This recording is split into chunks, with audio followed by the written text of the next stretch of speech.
Yun. Peskat sembay. Ang ganda naman yan. Baluktot na baluktot.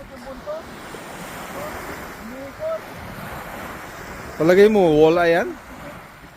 Palagay ko, hindi siguro. Kasi bigat eh, tapos di lumulutang.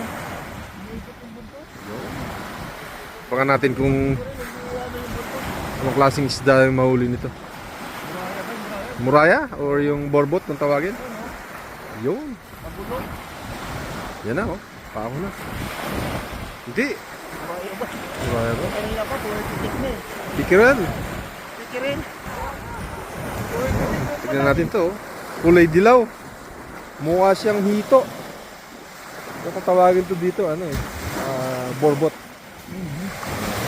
Para siyang igat sa Pilipinas.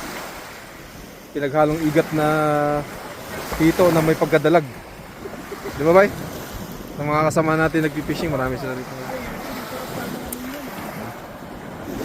Usually, hindi namin kinukuha ito eh. Pinapakawalan lang.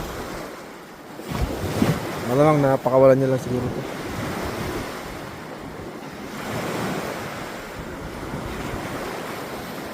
Yan. Ito isang master angler natin ha. Si Kabayan. Papakawalan yung ano. Isda. Yo.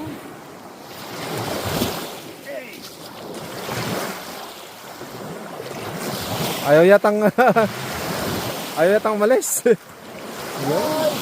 Bye. Good job.